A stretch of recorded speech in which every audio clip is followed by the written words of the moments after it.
મિત્રો, આપણે જે સુપ્રીમ કોર્ટ વિશે માહિતી મેળવી કે જે આપણા દેશની સર્વોચ્ચ અદાલત છે, તો ચાલો હવે આપણે એની નીચે આવેલી રાજ્ય કક્ષાએ જે હાઈકોર્ટ છે કે જે વડી અદાલતો છે એના વિશે માહિતી મેળવીએ.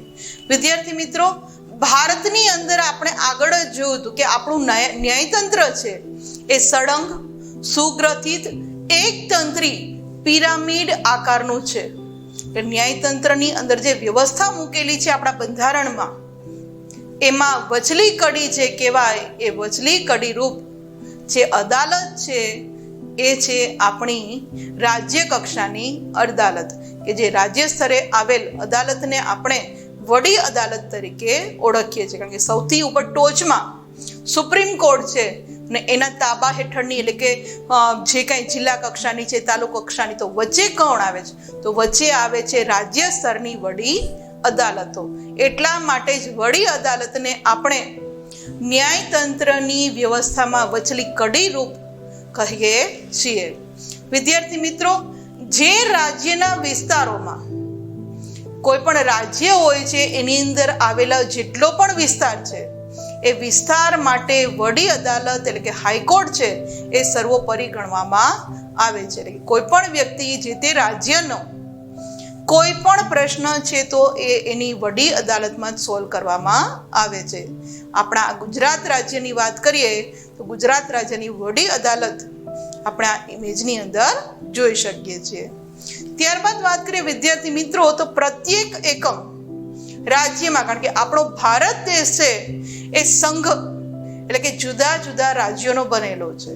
એટલે કે પ્રત્યેક એકમ રાજ્યમાં એક વડી અદાલતની બંધારણમાં જોગવાઈ કરવામાં આવી છે. એટલે કે દરેક રાજ્યમાં એક વડી અદાલત તો હોવી જોઈએ એવી જોગવાઈ છે એ આપણા બંધારણમાં મૂકવામાં આવી છે.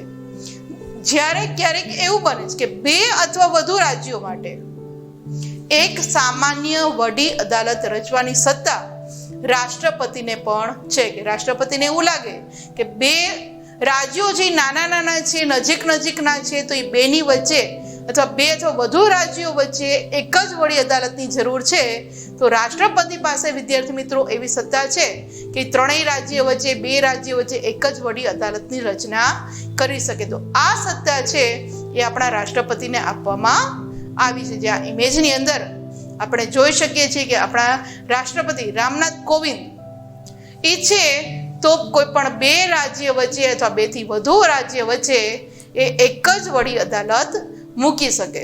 જેમ કે આપણા વિદ્યાર્થી મિત્રો ભારત દેશની વાત કરીએ તો હમણાં જ રચાયેલું આંધ્રપ્રદેશ ને તેલંગાણા, આ બંને રાજ્ય વચ્ચે એક વડી અદાલત છે. એ જ રીતે પંજાબ અને હરિયાણા, આ બંનેની વચ્ચે એક વડી અદાલત છે, જે આ ઇમેજમાં આપણે જોઈ શકીએ છીએ. હમણાં જ વિદ્યાર્થી મિત્રો મેં વાત કરી કે ભારતમાં આજે પણ પંજાબ, હરિયાણા અને ચંદીગઢ આ જે ત્રણ રાજ્યો છે એની વચ્ચે એક જ વડી અદાલત છે. તે જ પ્રમાણે આસામની અંદર વડી અદાલત છે કે જેની હુકુમત આસામ ઉપરાંત બીજા એની આસપાસ નાના નાના જે રાજ્યો છે જેને આપણે સેવન સિસ્ટરમાં ઉમેરો કરીએ છીએ, જે એના ભાગ છે મણિપુર, મેઘાલય, નાગાલેન્ડ, ત્રિપુરા, મિઝોરમ, અરુણાચલ પ્રદેશ, ત્યાં સુધી આ આસામની વડી અદાલતનું વિસ્તાર રહેલો છે. એટલે કે આસામની વડી અદાલત છે એ આ બધા રાજ્યો વચ્ચે આવેલી છે. આ ઇમેજની અંદર જે આપણે વાત કરીએ છીએ વડી અદાલતની, કે એવું નથી કે જેટલા રાજ્ય એટલી જ વડી અદાલત, પણ રાષ્ટ્રપતિ પાસે એવી સત્તા છે કે બે અથવા વધુ રાજ્યો વચ્ચે એ એક જ સામાન્ય વડી અદાલતની રચના કરી શકે છે.